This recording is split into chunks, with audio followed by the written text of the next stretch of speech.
तो आइए आज हम लोग क्लास 10th के फिजिक्स के पहला चैप्टर पढ़ते हैं।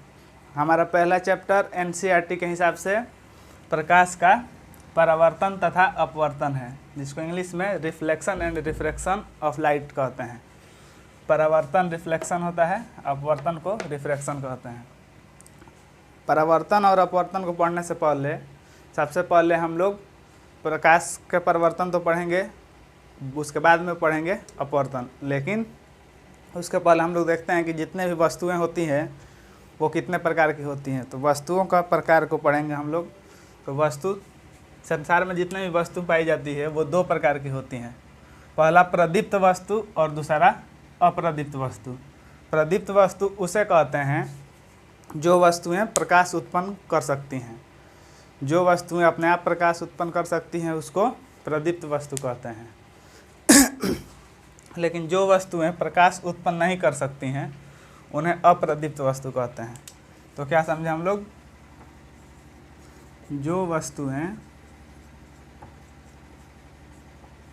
प्रकाश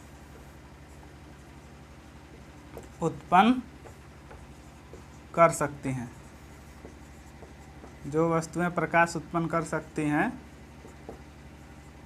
उन्हें प्रदीप्त वस्तु कहते हैं।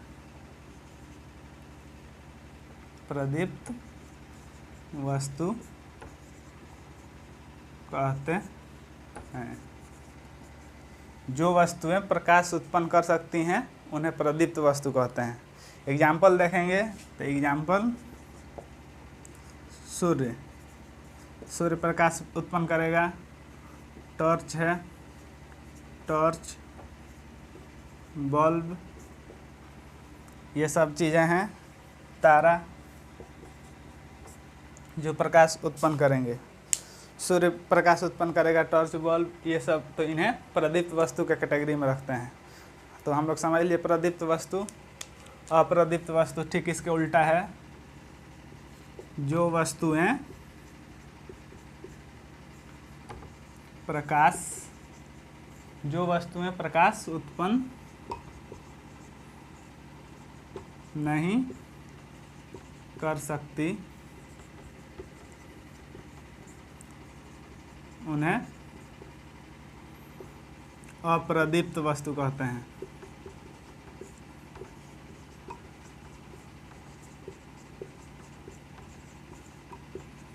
जो वस्तुएं प्रकाश उत्पन्न नहीं कर सकती उन्हें अप्रदीप्त वस्तु कहते हैं।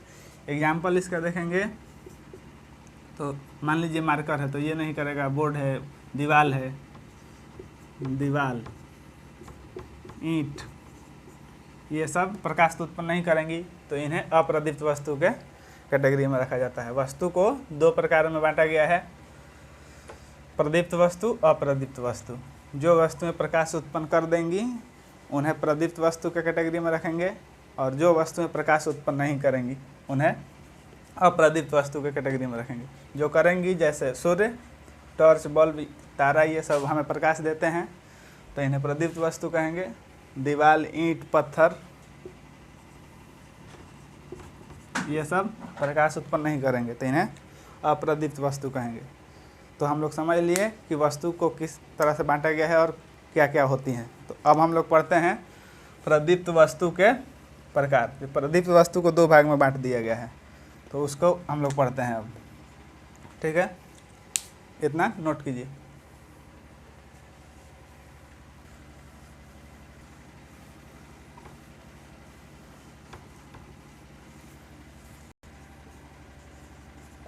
आवाज ठीक बा? तो अब हम लोग देखते हैं प्राकृतिक प्रदीप्त पिंड और मानवकृत प्रदीप्त पिंड। पिंड या वस्तु दोनों एक ही चीज़ होती है। प्रदीप्त वस्तु के प्रकार अब हम लोग देखते हैं।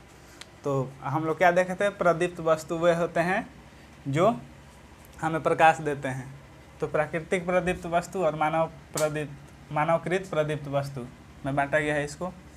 तो प्राकृतिक प्रदीप्त वस्तु किसको कहते हैं और मानवकृत प्रदीप्त वस्तु किसे कहते हैं? नाम में ही लिखा हुआ है प्राकृतिक प्रदीप्त वस्तु, यानी कि वो प्रदीप्त वस्तु जो प्रकृति द्वारा हमें प्राप्त हैं उन्हें प्राकृतिक प्रदीप्त वस्तु कहेंगे। तथा वे प्रदीप्त वस्तुएं जो मानव द्वारा बनाए गए हैं उन्हें मानवकृत प्रदीप्त वस्तु कहते हैं।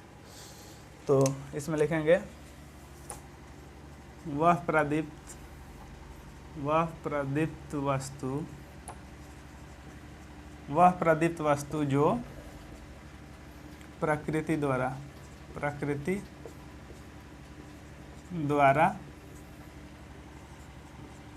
प्राप्त हो उसे प्राकृतिक प्रदीप्त वस्तु कहते हैं।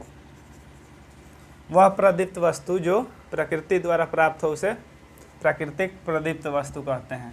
मानवकृत में देखेंगे तो वह प्रदीप्त वस्तु जो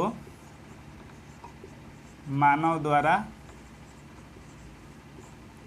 बनाया गया हो उसे मानवकृत प्रदीप्त वस्तु कहेंगे।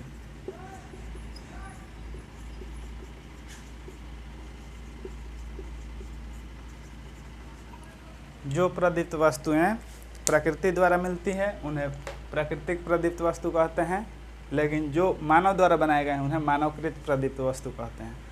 एग्जाम्पल देखेंगे तो एग्जाम्पल प्रदीप्त वस्तु देखा था हम लोग, क्या होता है, सूर्य होता है, तारा होता है। तो सूर्य और तारा हमें प्रकृति द्वारा मिलती है, तो ये सूर्य तारा क्या हो गए, प्रदीप्त वस्तु के प्राकृतिक प्रदीप्त वस्तु का प्रकार हो गए। और इसका एग्जाम्पल देखेंगे तो टॉर्च हो गया, टॉर्च भी रोशनी देती है, और टॉर्च क्या है, मानव द्वारा बनाया गया है, बल्ब है। ये सब हो गए मानवकृत प्रदीप्त वस्तु के प्रकार। तो इसको आप लोग नोट कीजिए, फिर आगे देखते हैं।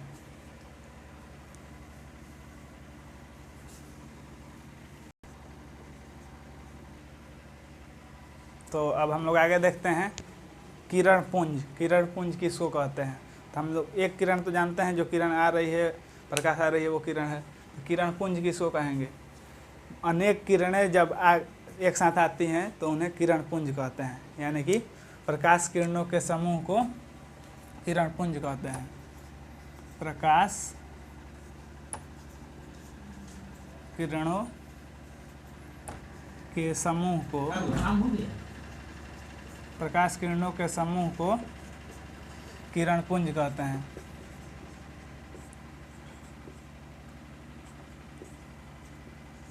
प्रकाश किरणों के समूह को किरण पुंज कहते हैं।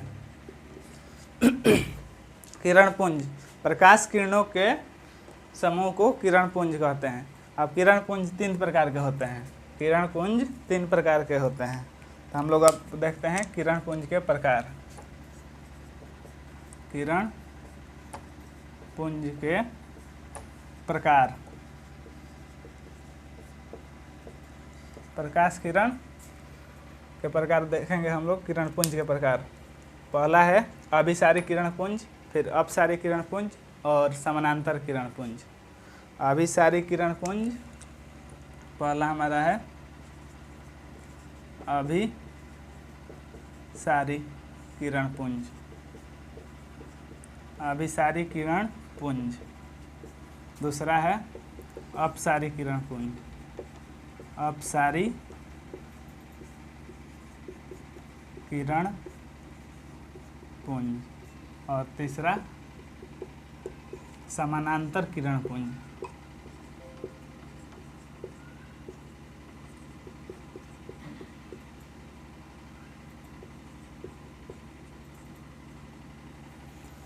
प्रकाश किरणों के समूह को किरण पुंज कहते हैं। किरण पुंज 3 प्रकार के होते हैं, अभिसारी, अपसारी और समानांतर। तो अभिसारी किरण पुंज किसको कहेंगे?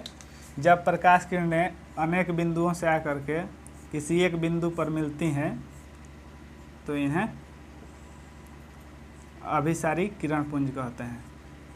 देखिए, प्रकाश किरण अनेक दिशाओं से आ रही है और एक बिंदु पर मिल रही है, तो इसको अभिसारी किरण पुंज कहेंगे। लेकिन जब प्रकाश किरणें किसी एक बिंदु से निकल करके भिन्न भिन्न दिशाओं में जाने लगे तो इसे अपसारिक किरण पुंज कहेंगे।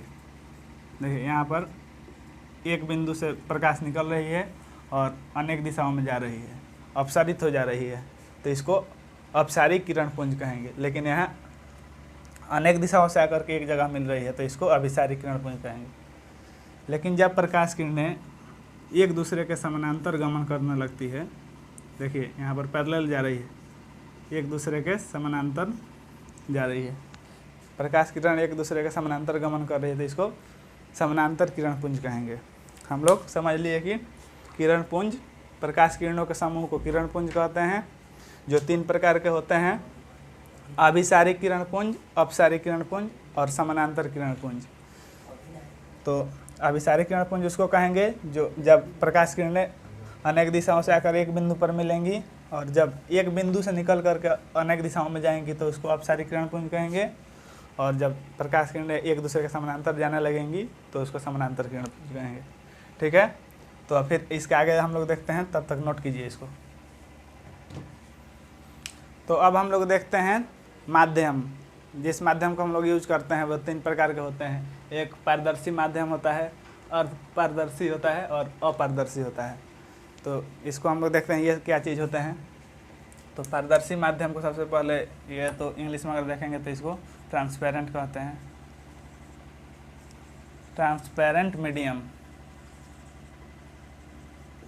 और अपारदर्शी को ओपेक्यू मीडियम कहते हैं। और ये है तो सेमी ट्रांसपेरेंट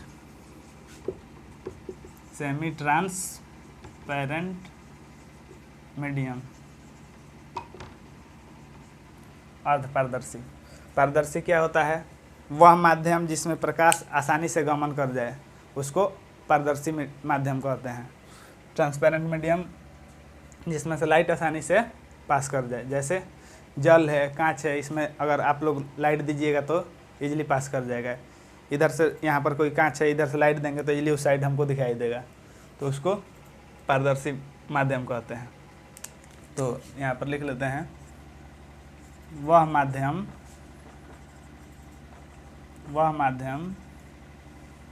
जिससे प्रकाश आसानी से गमन करे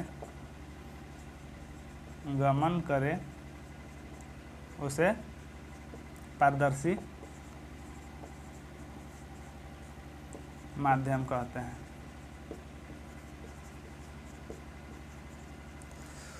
वह माध्यम जिससे प्रकाश आसानी से गमन करे उसे पारदर्शी माध्यम कहते हैं। एग्जाम्पल इसका क्या हो जाएगा? जल, कांच। जल से आसानी से प्रकाश गमन करेगा तो बिल्कुल करेगा। कांच में अगर हम लोग प्रकाश देते हैं तो बिल्कुल इस साइड से उस साइड गमन कर जाएगा, तो इसको पारदर्शी माध्यम कहेंगे। ओपेक्यू मीडियम, वह माध्यम जिससे प्रकाश पार नहीं करे। वह माध्यम जिससे प्रकाश आसानी से अपारदर्शी माध्यम कहते हैं।